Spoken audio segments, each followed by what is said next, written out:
Welcome everybody. Thank you all for joining us today for our webinar.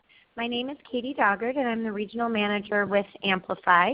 And before I begin, I want to thank Leslie Wilson and Mike Gilniak of the One-to-One Institute for being with us today. Amplify and the One-to-One Institute have partnered together to provide resources for districts and schools across the country that are working to get their one-to-one programs off the ground. Here's the agenda to give you a sense of how today's webinar will be structured. I'll start off by providing an overview of the Amplify system, which is our tablet-based learning system built specifically for K-12. And then Leslie and Mike will walk us through the steps that are necessary to take to launch a one-to-one program in a successful and sustainable way. And then we'll wrap up by answering any questions that you submit via chat, so please feel free to ask any questions that you have throughout today's presentation. You can just do so via the chat feature.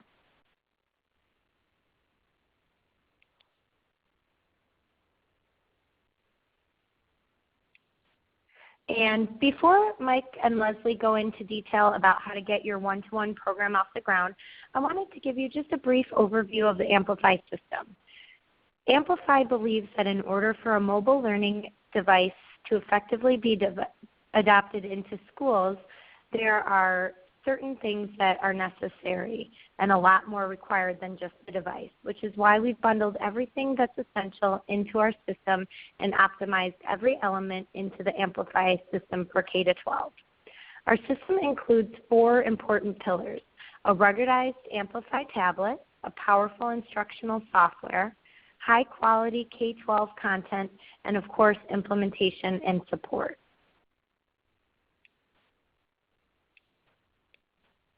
To go into a little more detail on the Amplify tablet, our device has been built for K-12 from the inside out. A durable industrial design features rubbered bumpers and splash resistance so it can withstand the inevitable drops and spills of student life. The screen's Gorilla Glass provides break and scratch resistance.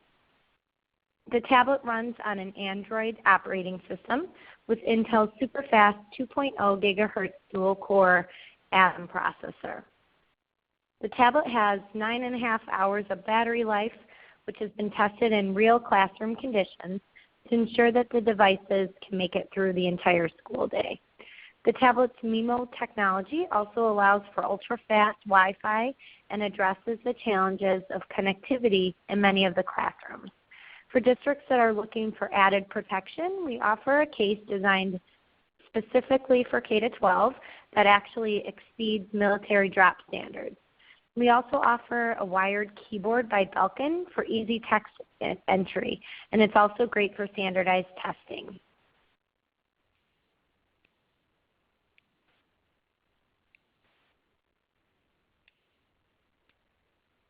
As we built the Amplify system, we knew that the software needed to make a difference in the classroom for teachers and students.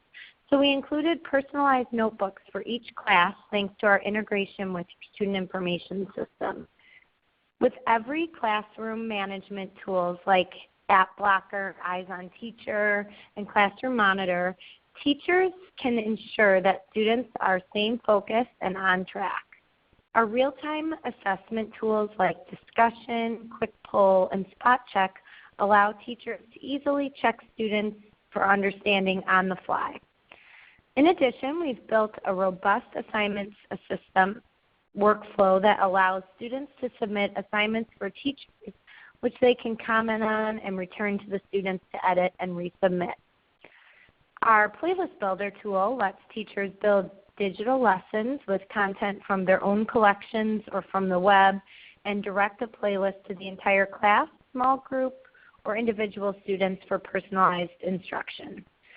Finally, we have a quiz builder, which teachers can create, review, and distribute assessments which are automatically scored. Our instructional software is intuitive and helps teachers easily transition into a digital classroom. The next is our content with our Amplify Market, and we've built the only K-12 app store for teachers and students, which is called the Amplify Market. With thousands of apps out there claiming to be educational, we wanted to give teachers and students an easy way to access apps that they can know for sure offer educational value. The Amplify Market is highly curated and organized by subject area, which makes it really easy and intuitive to navigate. With the Amplify Market, students and teachers can download specific content like award-winning educational games and creation and collaboration tools.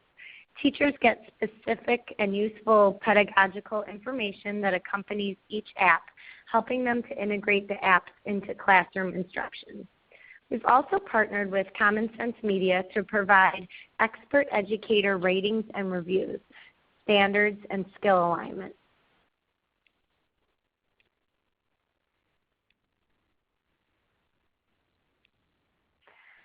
And for your support, we are committed to ensuring that our district successfully deploy the Amplify system, and we provide ongoing support to address any issues that arise. Our implementation team works hand in hand with districts to make sure the necessary infrastructure is in place prior to deployment. And customers can access our highly knowledgeable service center by email or phone 6 days a week. The tablet also has a support app which allows users to report any issue directly on the tablet itself. Our online community is a place where other teachers and users can collaborate with and teach others ideas, best practices, lesson plans, etc. And finally, we include a mobile device management system which has been built specifically for K-12. It gives districts an easy way to manage their fleet of devices. So that is a little information on Amplify. I'll be back once Leslie and Mike are finished discussing the One-to-One Institute and what they can do to answer any questions. So Leslie and Mike, I'll turn it over to you guys. Thank you so much, Katie. This is Leslie Wilson speaking, and if you're looking at the pictures, you know which one of those is me, and the other is my colleague, Michael Ilniak. And the One-to-One Institute had its genesis from the Michigan's one-to-one statewide program, Freedom to Learn.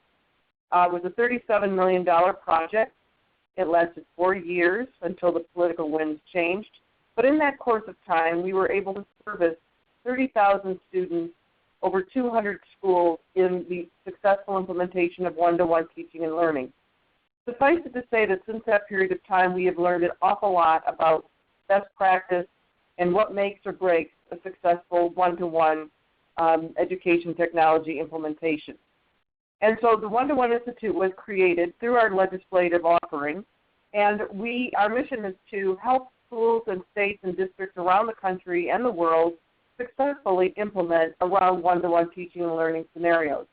We also co-authored the groundbreaking research Project Red, which we hope you know about. If not, we'll show you the resources page where you can access that report as well.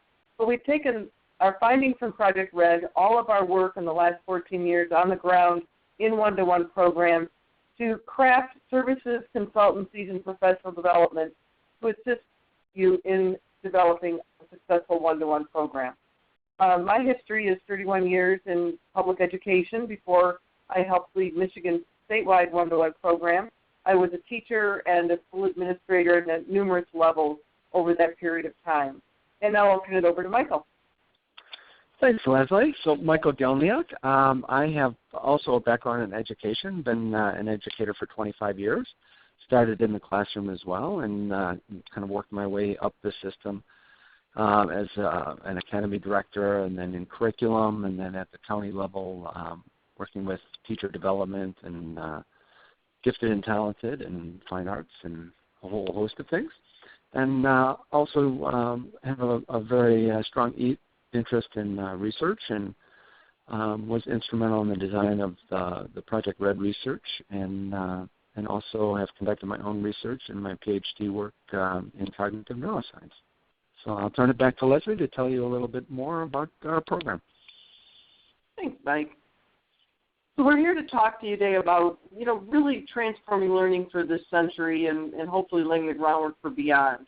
because we know we are just a blip in time. Even though it's taken an awful long time to try to reform schools, we know that the great promise of school transformation lies in the power of effectively integrating technology so that we're creating a very personalized, student-driven, and student-centered environment.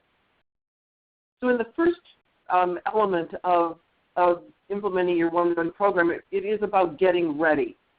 12 years ago, I think many of the people who were pioneers in this area believed that all we need to do is get stuff, get it out there, and spray and pray. We call it the spray and pray model. And by the way, it doesn't work. Just because we spray every student with a personal portable device does not mean that something wonderful education-wise will happen. In other words, just praying doesn't make it happen, even though I greatly believe in the power of prayer. We have to be very focused on what that vision is and work that complex plan. So in our first phase, it's really important to get ready. Pivotal to getting ready is the leadership team and the development of a cogent vision. The cogent vision has got to be certainly created by a distributed leadership group of stakeholders across the district or the school, whatever the entity might be. But it's very different from what we used to think about in terms of vision and strategic planning. In this case, the competencies for high-performing leaders in schools today really command these bullets that you see in front of you. These leaders, and I'm not just talking about superintendents and principals and cabinet members, but it's a distributed model that goes into schools, the teacher leaders, instructional coaches, whatever titles that they may have. But they challenge what we've done in the past, what the status quo has been. We know that the status quo is not serving our students well. You build trust. Communications and expectations are a big part of the development of relationships and moving forward. There's got to be a common path that we all agree is how we're going to look at and value and view success. So it's got to be this common vision. It's got to be shared. And it has to be about the student and about the team. It's not about me as the adult. So much of our time in school, we care deeply about the adults, and that's very important, but we forget our core mission is serving children and community, and we have to get back to that focus. There needs to be a great sense of change and urgency, and not this paralysis by analysis. We don't need this task force and committee things to death. We can look at the current landscape, we can look at the current research, and we can make some profound statements about vision and mission and then work toward a tactical plan of achieving that. And when we do that, we become learners all the time, all of us. And we're in this continuous cycle of self-improvement and organizational improvement. And when we're all a part of that system, moving toward that vision and direction, we have a much more better chance of obtaining and reaching those goals that we set forward. And then being able to network, having these external frameworks of partnerships, collaboration, learning groups, etc. These are kinds of things of today's leadership that are of paramount importance to getting this job done well. So when you carve this mission and vision, it's got to be student-focused. It's got to be shared among the district, among programs, around the sense of mission of serving these kids and the kinds of ways you set forward as goals. And we all know that there's so many different priorities in our district. There's a lot of things on the front burner. So one of the things we try to do is really help the people with whom we work understand what each of those priorities are, how we can stitch them together, and through the powers of technology, move the whole system forward. It's a systemic approach. All stakeholders need to be involved, and that includes students, parents, and caregivers. We have to rely on and bring forward all the research and best practices we know, and then the strategic project path. What is that actual tactical plan? And now I'm going to turn it over to Mike, who's going to give you more detail around that. Thanks, Les. So it is imperative that once you have your vision and you have your mission, you know where you want to go, that you really dig deep and do your homework. So there's quite a bit of research out there, and actually on our One-to-One Institute website especially, we have tons of research resources, but also on the Project Red website, we have quite a few resources. You need to really investigate what are the best practices for what you're trying to implement. So One-to-ones are not all created equal, and there are lots of variations in the way a one-to-one can be implemented. But we do know that there are some key factors that are involved, and we'd like to talk a little bit about our best practices and the research that we've done. So first and foremost, technology is only a tool.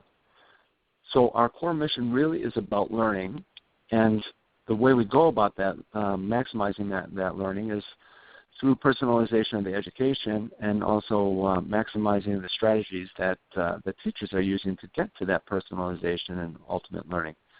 So looking at the technology, we need to be looking at it through the focus of the learning and then deciding what technologies we need to use in order to maximize the learning we want to happen. So in terms of our own Project Red research, we've had pretty great success, I think, nationally and now actually internationally, in terms of the acceptance of the data. And I think if you look across the country at everyone that's implementing one-to-one, they're really using that as a guidebook, as Angus King, former governor from Maine, who started the first wide-scale one-to-one program, attests to. So to tell you just a little bit about the research, we were looking at two main factors. So improving student achievement is obviously the key factor, but we also wanted to look at evaluating the financial impact and the financial aspects of implementing technology. And what we believe from our research is if you really follow our protocol and implement appropriately, you could potentially double student achievement, and you can do it at a revenue neutral stance. So it shouldn't cost you much over what you're paying now for technology. But that requires a lot of tough choices that we'll talk about that a little bit later. So in terms of the research, we found 9 key implementation factors. So these are factors that are related directly to one-to-one programs. We do know that these are couched within larger systems within a school district, and Leslie's going to talk a little bit about that later.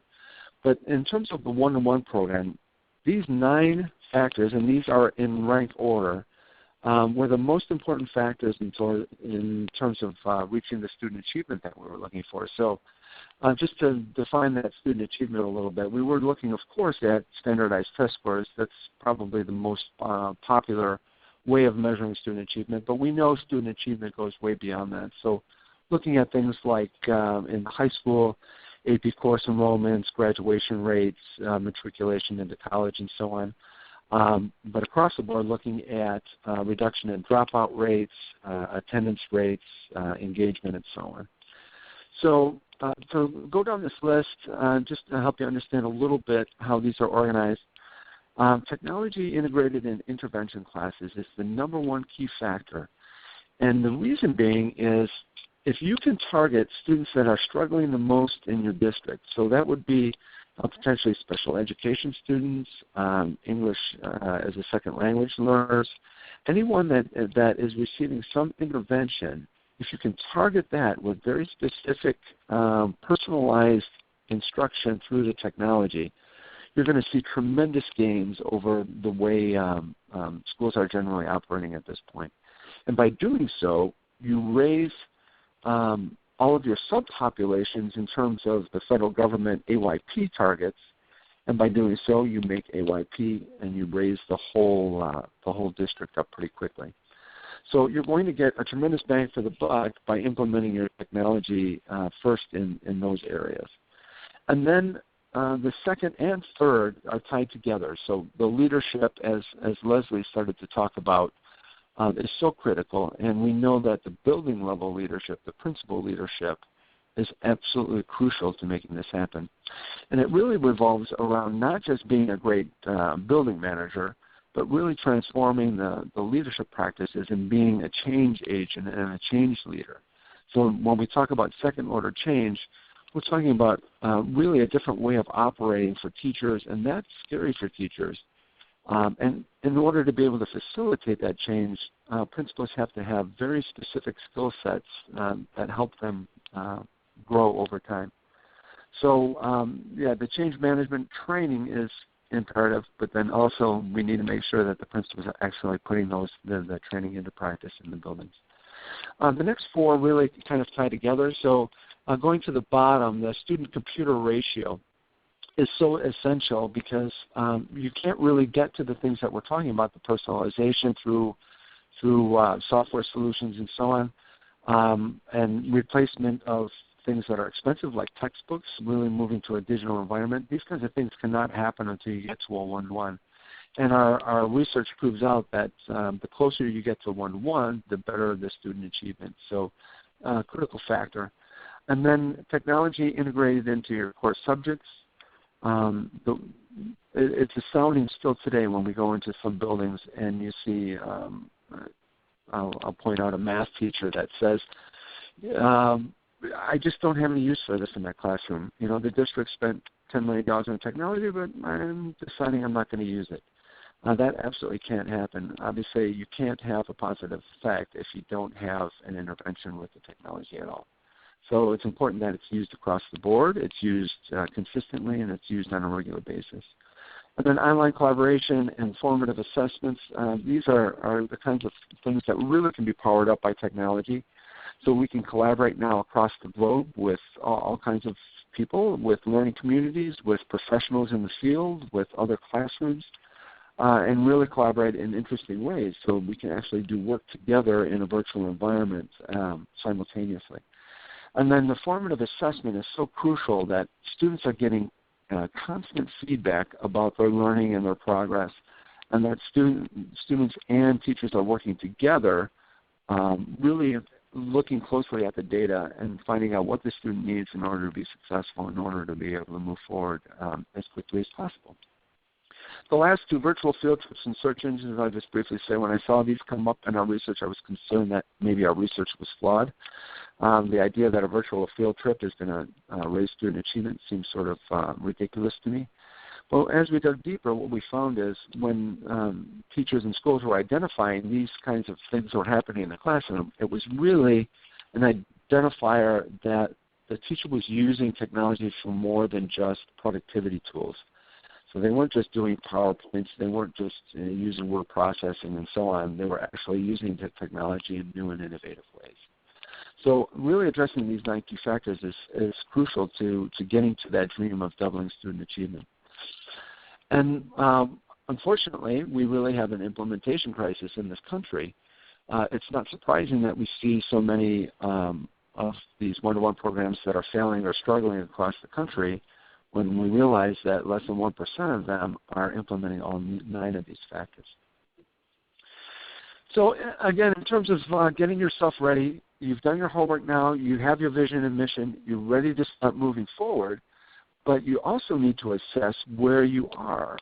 So you need to assess a whole host of things, your instructional readiness, your infrastructure readiness, your administrative readiness, and so on. There are quite a few nice tools that are out there, and there are several tech companies that can do infrastructure assessments and so on. There's a tool on the Project Red website. It's our readiness tool that just gives you a nice overview and a score of where you stand in terms of your readiness. It's free. You just need to register on the Project Red website, and you get a pretty good sense of are you really ready to move forward, or do you need to do some more groundwork before you move forward. So with that being said, I'd like to move on to now actually starting to get ready to move, and back to Leslie.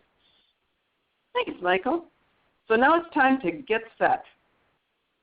Whoops. We gotta go Sorry about that. We need to create a strategic plan. We have a vision. We have a sense of mission. We've got some strategic goals that we're looking around that are aimed at student achievement. And now we need a tactical plan to get that work done. So what you see here in this next slide are really those things that are crucial to have as components within your plan. You'll notice that a lot of them are going to be on parallel paths or really intersected paths as you begin to plan and as you begin to strategize and put real meat on the bone to what you're going to actually be doing. At the top of the hub here, we have strong leadership. Realize that every one of these, all 7 of these components are worthy and in need of a deep dive into components, what it means, what it looks like, and how do you use this in what context to be effective and successful. And we don't have time for that within these few minutes that we're together, but know that the strong leadership, where it absolutely incorporates the superintendent, his or her cabinet, it also includes the principals. And as Mike was saying from our research with Project Red, that the principal's leadership is absolutely essential.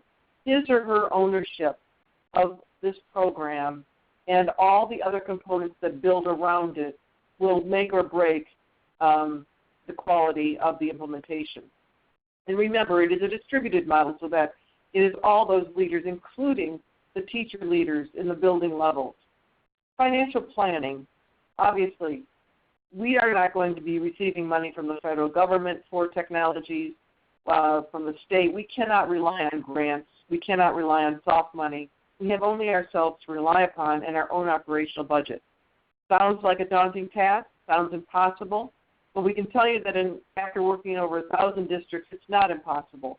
It's hard work. It's not a silver bullet, but there are ways to take current expenditures and reallocate them to other priorities, to new priorities in the educational technology arena.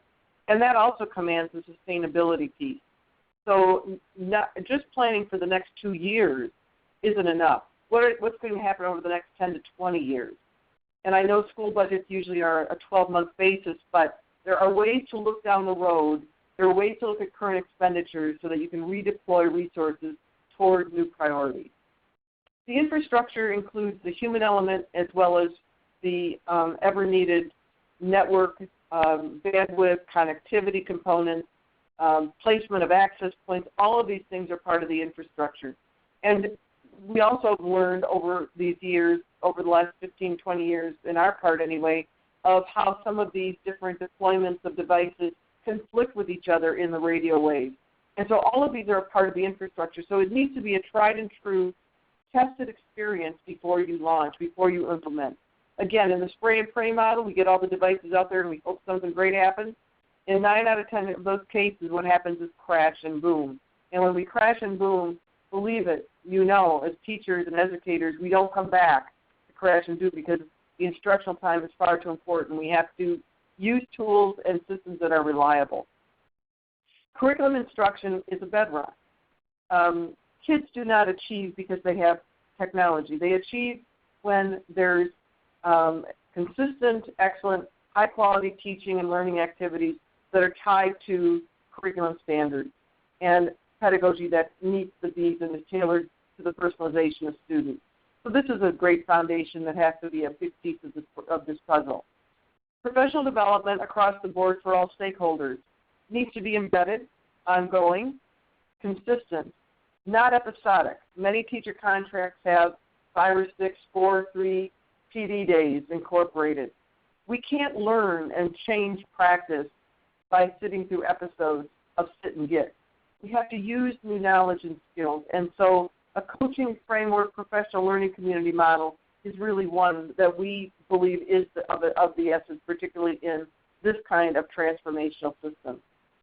When we're looking at evaluations and assessments, we really recommend that your evaluation evaluator is an external objective organization that looks at how you are moving toward achievement of goals that you set up as reasons for implementing the program. Internally, as Mike was talking about, we've got a lot of formative assessments, a lot of teacher-student communications, collaborations, and feedback back and forth that helps guide the student's self-directed path toward achievement. Communications, once you have your vision and your mission and your tactical plan, the messaging coming out of the district from all aspects has got to be on point. It's got to be understood. Whether or not every stakeholder agrees with the plan, with the vision and mission, they have to at least be able to articulate what it is we're doing, why we're doing it, and what the goal is around serving students and community. So these components, all of them primary to being successful. Something we frequently omit in education, and I say this as an educator for 31 years myself, I never brought in a project manager and I never knew how to manage projects, but I knew we always have a lot of projects happening. What we've learned is that having a real trained project manager helps greatly, particularly when you are implementing broad-based educational technology programs in traditional settings. It's a complex process, obviously, based on the things that we've discussed already. We know that results are more achievable when we have somebody managing those outcomes, managing progress, and benchmarking toward the outcomes. It lowers costs because it reduces time off task. It reduces us from going in a lot of different directions that don't make sense. And it's better for achievement for kids. We are able to put those pieces in place so that students are better able to achieve their goals in less expanded periods of time than would it take if we kind of task force it to death and talked about it once a month. So project management is really crucial to this. And all those other 7 components that we looked at need to be part of this project plan. And underneath each of those are project components and benchmarking, a lot of dependencies. So the manager that you bring in to do this work really needs to have experience in working with these complex kinds of initiatives. It's very different from textbook reviews or simple things that have maybe 2 or 3 steps to implementation. This is a gargantuan project to do well, which is why it needs to be very attended to in this project management way. The project manager should understand the concept of project management, the dependencies, how people are accountable. They need to have the authority to be effective so that they can help people be accountable and move at the right pace toward timelines, toward goals as part of the project. When one person is trying to accomplish something, if the person ahead of them didn't do what he or she was supposed to do, and that other person isn't able to do what he or she is supposed to do on time, you can begin to see where the logjam occurs and the result is not achieving the goals or moving toward the vision at the pace that you had anticipated. We've learned through Project Red, talking about one-to-one implementations and the why and the cost savings. Are there cost savings? No. I argue that there are never cost savings in education because we spend every penny we get, and there's good reason that we do that. But if you look at what our research showed from Project Red, the total cost of ownership per student per year in a one-to-one environment. So at the time we did our research, the fact of the matter was in a one-to-one environment it cost $593 per student. And the average tech expenditures in the districts that we looked at was $298 at the time. So you can see what the difference between those two is. And the potential savings as you implement one-to-one is $448, and the net savings would be $153 per student. Now, of course, in startup mode, startup year, the capital expenditures will be more. I mean, to launch this, to put this in place with personal portable technologies for every student, such as an Amplify solution, you're going to put that money up front. As time goes on and you are not using the same kinds of devices, tools, copy machines, and systems that you've had in place before, the realization of the savings is really tremendous over time. And we were able to demonstrate that with our research. And just as a sideline, if you're developing your vision and your reasons why and your communication models within your district and school, we have learned this through the Project Red modeling and the formulas that we created looking at 1,000 schools. If you are looking at these different categories, and we just use these as isolated several that we looked at, you can see the national impact of cost savings when you move to a one-to-one environment and you're using online technology-based solutions. And you can see the average total savings per student. So it's a profound difference when we're moving to a robust education technology system. And again, this is a systemic approach. It's a profound difference in terms of resource reallocation and what you can use resources for in the technology realm that perhaps you're using now on textbooks, copy machines, face-to-face professional development, and certainly, online assessments versus paper pencils to high-stakes assessments. A lot of progress. Other thing to pay note of is the end course failure kind of things, the student engagement. These things help increase graduation rates, help decrease dropout rates, and that also has a ticket, a price ticket and matter of great difference in our country for each student, because implementation of technology in a one-to-one environment clearly demonstrated by the research increases student engagement and motivation.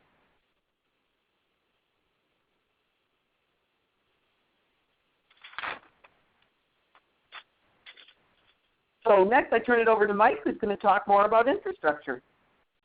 Thanks, Les. So we're not going to do a deep dive into infrastructure today. As Leslie said, this is a very complicated item that needs to be attended to, but we're going to give you some things to think about as you really start to develop your infrastructure.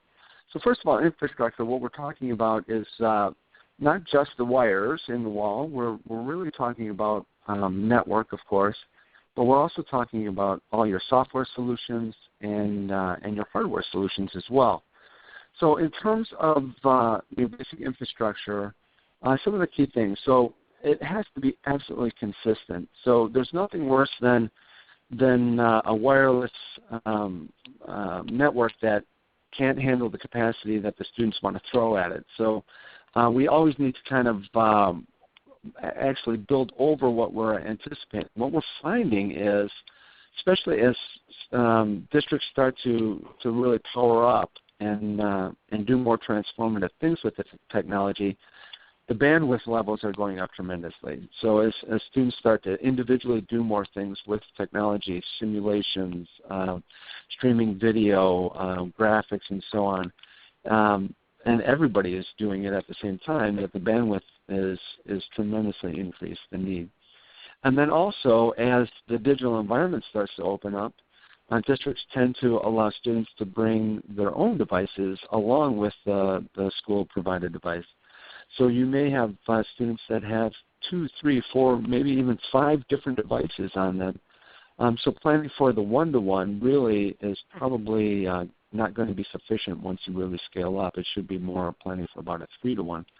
And then if the wireless doesn't work, or if the network is not available, or it goes down for short periods of time, or it interrupts often, teachers and students will get so frustrated they won't go there. They absolutely will just stop using it and go back to their old ways. So as you're helping teachers especially, but teachers and students really move towards personalized learning and transforming their practice, that's tough for them to start with, and then you throw in technical glitches, and the frustration just can be overwhelming. So that consistency is so important. And you can see all the other things in terms of the infrastructure. The last thing on the list, though, is don't neglect the human support that you're going to need.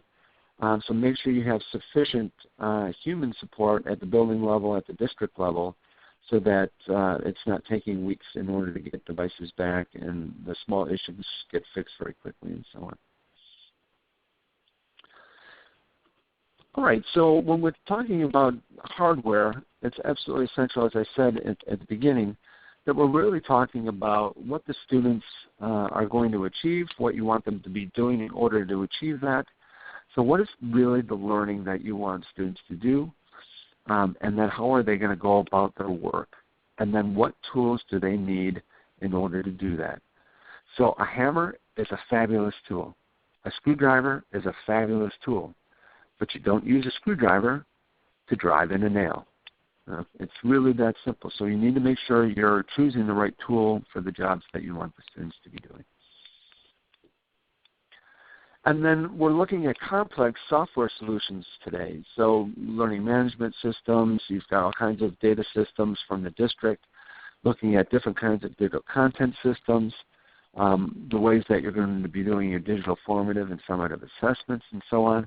All of these systems need to talk to one another and work together. And that is a very complex task, but absolutely important and critical to the job. So getting this right before you really scale up is going to be incredibly important. And then we wanted to talk a little bit about the idea of starting small, learning, and scaling up. So to Leslie's point, we don't want to committee things to death or try things to death. You don't want to do 100 pilots and analyze the data and do 100 more pilots. you wind up with a district with so many different kinds of devices and solutions going on that it's just chaos. But as you decide what your vision and mission is and what your learning goals are, then start to look at what are the best tools for that. And there are going to be multiple solutions, right? So you may want to decide you want to try a couple of those solutions, make sure that all of your network is working, make sure that your bandwidth is sufficient, make sure that the teachers understand the pedagogy. Work out all of those things in a small scale, and then once you have a pretty good handle on that, then scale it up. But that can only happen if you do a good job of assessing. So you need to go in the door understand what you want to be looking at before you even implement anything. So why are you doing this experiment? Why are you doing this pilot? What are you hoping to learn from that? So your research question. You got your baseline data, and then you actually go implement that pilot, and then you collect data at the end and do a serious analysis. Did it happen the way you hoped? What were the challenges? What were the benefits? And then you adjust, and then you start to scale. So all, I think, very important pieces of the bigger picture of infrastructure as you start to do your planning. So I'm going to turn it back to Leslie now to talk a little bit more about instruction. Thanks, Mike. Looking quickly at pedagogy and instruction, we talked earlier about moving to a personalized model. So you can look at this picture, look at that picture, look back at this picture, and you can see how personalized this is. This is probably typical of what we've all been through. We need to move to what we call an instructional approach 2, which is the teacher is an activator of learning. There could be some just-in-time direct instruction. Technology is used for self-direction and pacing. The classroom is flexible, and maybe it's not bricks and mortar, and students are engaged in a lot of different activities that are individualized, personalized, and collaborative. We want to move down that path to instructional approach 2 as we move toward a personalized model. If you take a look at this chart, you can see where we want to go from basic skills, drill and practice. We want to move to a problem-solving real-world situation, real-world solutions. And we want to take students along that continuum to where it's a lot more student-centered than what we've known in the traditional mode. So just kind of a big picture of the kinds of activities we want to embed as we go down that path. Many districts are using the SAMR model. It dovetails beautifully with Bloom's taxonomy, which I'm sure as educators we are all familiar. But in this particular model, and many of you are probably familiar with it, we want to help teachers understand that they're moving from just using tech as something to substitute what they've used other tools for in the past to really redefining what they're doing, transforming their learning with these new tools in a new world model of teaching and learning. And that's called the SAMR model. I talked briefly about the professional learning. Teachers, the immersion training, really immersed in new skills and learning, the shoulder-to-shoulder coaching, and principals with mentoring, and mentoring from principals who've already been down this path and those who are engaged in change agency. And that's the kind of professional learning that we need for principals in this day and age. Again, a broad array of training and different experiences that are needed. And a continuous cycle of improvement. I think we referred to that back in the beginning, the fact that there's always the system of improvement in place. The leaders are heading that up and modeling that, but we want to make sure that there's always this evolution, this change, and assessment of what's happening as we're going through the process of growth and transformation. Communicating is key. We talked about that a few minutes ago as well. And we want to use every channel available to us as we are doing those kinds of communications. And lastly, it's time to go. We're implementing the plan. Michael talked a bit about the assessment, and you can refer to this slide at a later date to take a look at the difference between assessment and evaluation. But, broad scope of picture is that you really need to know what it is you're doing, the progress toward those end goals, how students are faring in this process. In the communications, we need a feedback loop so that these evaluation components, these assessment components can tie into that so stakeholders understand the progress or where adjustments are needed. When we use those kinds of assessments, we are able to garner data, and decisions around student progress, student personalization, teacher growth, principal growth, all needs to be driven by data that we have, that we're gathering and using to analyze. And that's also what we then share with our students. So a couple parting thoughts before I turn this back over to Katie. You know, how do you want to provide, how do you think you're going to provide continued support in all these areas as you go forward with your plan? And how will you expand your bandwidth, human and infrastructure, you know, nuts and bolts wise, as in tech support as you scale this out? These are very, very critical components to consider. And now I'll turn this over to Katie for Q&A. Thank you so much, Leslie and Mike. I really appreciate your presentation. So we have time for some questions. So if you have some as we're talking, please feel free to add those into the chat feature, and we'll make sure they get answered. The first question we have is, somebody asked, how long should we plan for the planning phases? Yeah, so generally we suggest that a district has about a year for planning. We've seen it done very successfully in less time than that, but you know, it really depends on the focus of the district, what competing things that they have going on in the district. Having the full year allows you know, plenty of time to do the strategic planning and making sure that you have lots of time for communicating to get everybody in the whole community on board. Also could allow you some time to do a little bit of piloting before you do a major rollout. So ideally probably a year, but again, probably could be done within 6 to 9 months if you're really efficient.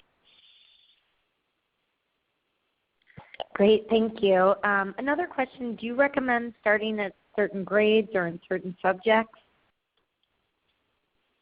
We have seen it we've seen many, I would say the majority of the one-to-one programs with which we're familiar, state and district or school or middle school level. And the reason for that is, there's a number of reasons. One is the research shows that students begin to think about dropping out of school as early as 6th grade. And so if we could do an intervention to jump in with something that we know will highly motivate learners at that particular point, that's why a lot of people have implemented at middle school level. Second, it's you know, often taught in a team approach. Teachers have collaborative time that they're working together, so that was another reason people like to begin at the middle level. And the things that people learn at the middle level could often be then distributed out to a high school level and back to down to an elementary level. So that has been commonly where people have started in the majority of programs with which we are familiar. In the question box, there's also the idea that could they start in one grade at the high school level versus doing the whole high school. It's fairly common to start in one grade in every grade up until you get to high school. Once you get into high school, you have so many students that are crossing grade levels. You wind up with classes that have, and students bring a device, and you know, the ninth graders, you know, maybe there's 5 in a class, and then the rest of the class doesn't have it. It gets very complicated in high school. So it may be better to do, if you're going to do a partial in a high school, to do it around content area. Great, thank you. Another question, and I think this is more an Amplify question, excuse me. It says, regarding your student information system integration, will Amplify integrate with Infinite Campus? So yes, it will. And just in a more general sense, we use a third-party company called Clever that is able to integrate with all student information systems, including we have a customer that actually built their own student information system, and we were able to integrate with that one as well. So it's just a matter of inputting the data from your SIS into Clever and getting it to sync up. So all of you guys should be okay there. And another question we had come in, it says, what are the best ways to build consensus around a vision when you have different views?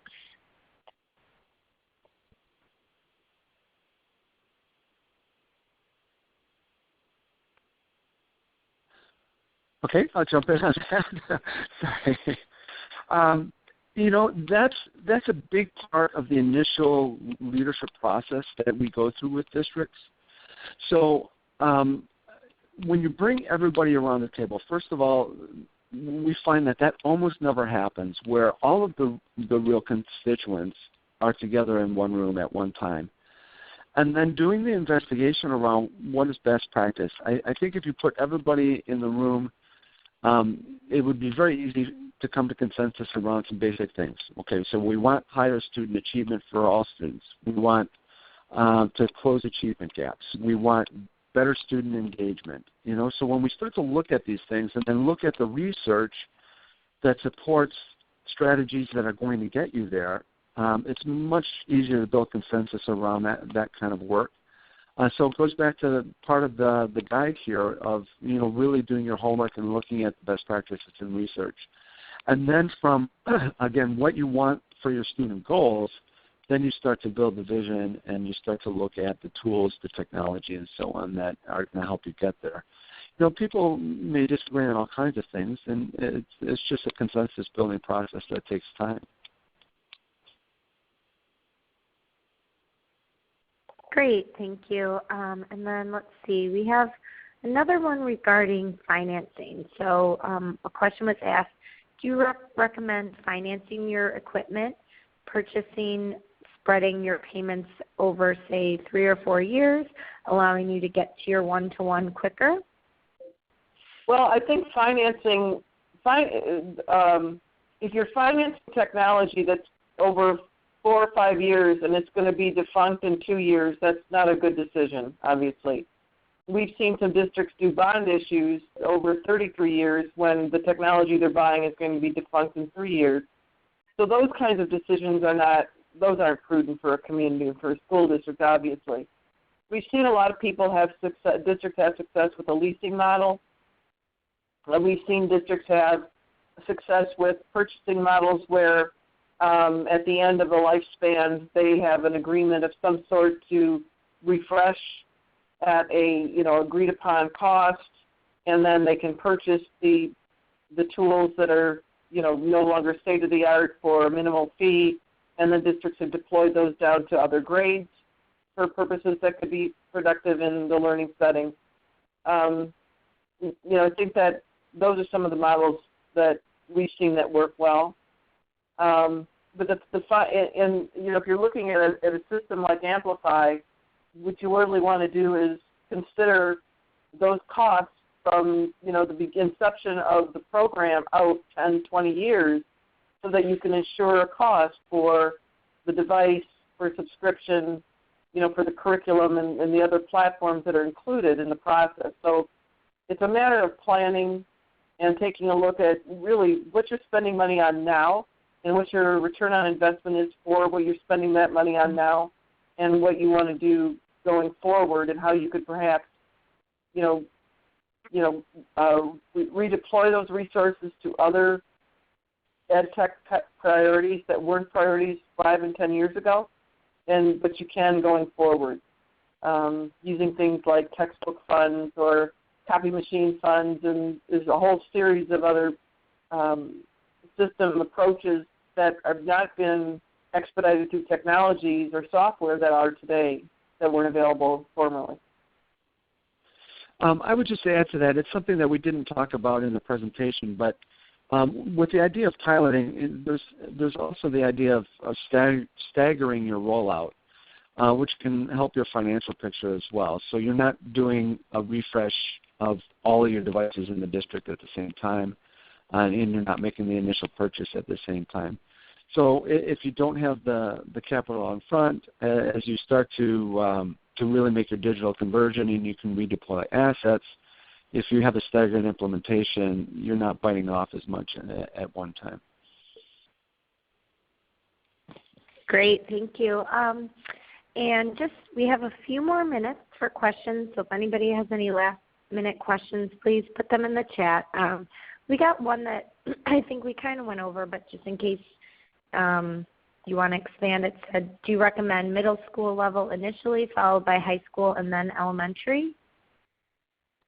Yeah, I don't think we could make a recommendation to you unless we knew, the unique details about your district and what's been available and who has some expertise or desires to be involved. There's a lot of different qualities that go into that kind of decision.